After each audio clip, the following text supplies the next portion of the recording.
Hey guys, it's Mika, just bringing you a tutorial on how to do some paper flowers. So first off, you're going to need some straws, paper, and glue, and some scissors, cut off a bit. So I'm just taking straws that I have, like takeout straws, just stuff that I can find around the house.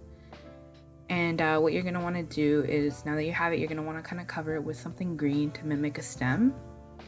So you can use paint or like paper. I'm using washi tape because it's what I have.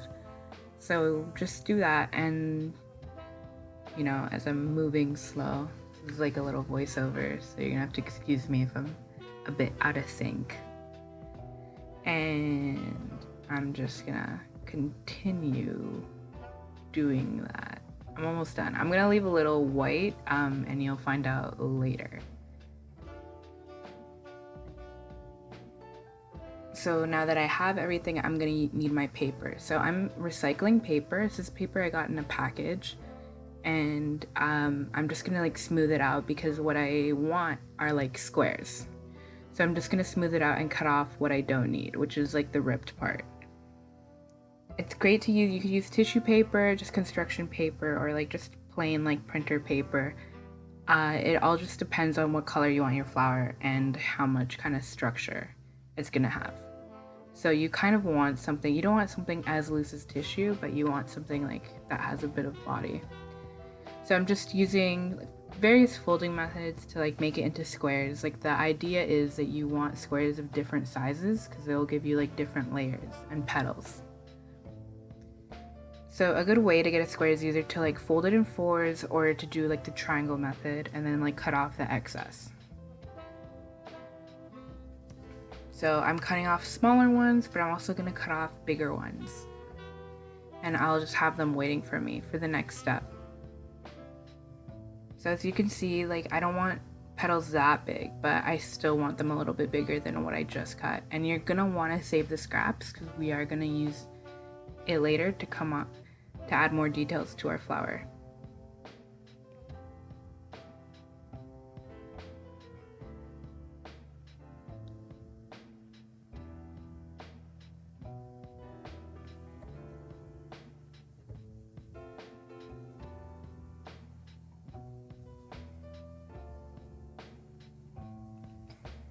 So now that I have everything, I'm going to do this method where I just fold it up once into a triangle and then fold that one more time and then fold it once more. So you want to fold it like 3 times, and you want to twist it around so the folds face you, and you want to cut it into like a petal shape.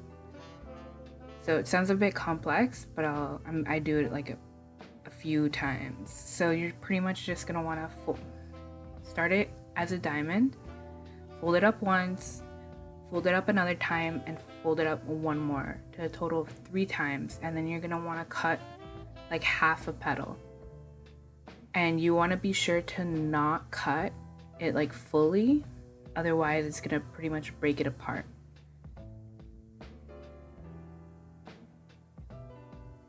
So as I pointed out to you, it's a bit tricky, but once you get the hang of it, like it's probably like the most challenging part, just to not kind of like plan it out. But as you can see, you want like the open side facing away from you,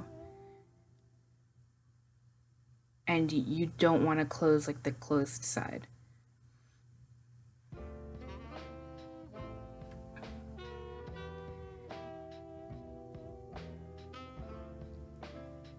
So as you're folding like the open side away from you, then you like twist it towards you, and then you kind of cut that.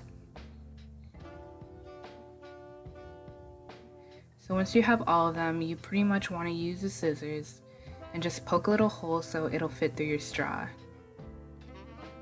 And you want to do that for all of them.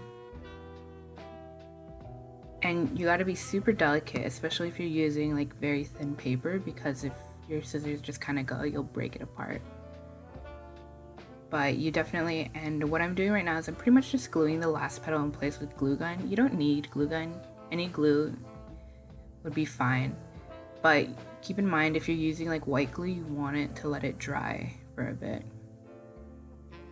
And you just need to pretty much glue the bottom half. You can also glue between each layer if you want like extra stability, but like you don't really need it.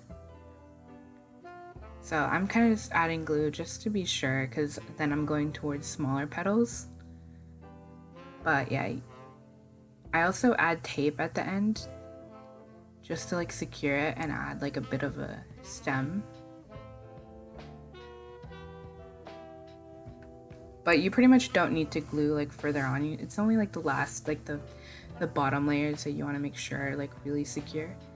And I'm just like poking little holes through like each of them to like kind of just like nudge them through.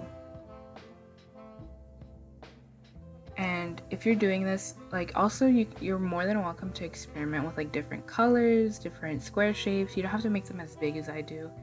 I only made them bigger because, you know, I kind of just like felt it.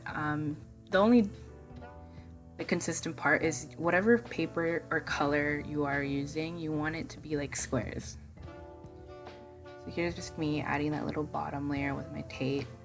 There's also like a lot of customization you can do here. You can add ribbon, you can add glitter. It's just a really great craft. So now I'm adding like a little bit of a just a little bit of a, what's it called? Bud. Yeah, that's the word for it.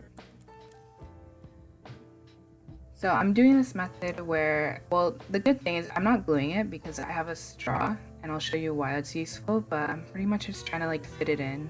You're not going to use all of it, but you're definitely going to like, you're going to have to like cut it off and like fit it appropriately. But you know, it's also just a little like nice detail to add to your flower. It's kind of just me making like kind of just twisting it to the point where it'll fit. And I'm just adding it in the middle. So you definitely don't have to make it as big as I do. As you can tell, it's like very not structurally sound. But that's kind of like the idea you want to go into flower making. So you don't have to be like an expert folder. You just, all you have to do is just know how to fold stuff into squares. And you could definitely make a bouquet. I'm just making one to put in my vase for display, but you could definitely have fun with it. Okay, so here's the final product. I'll see you guys later. Bye.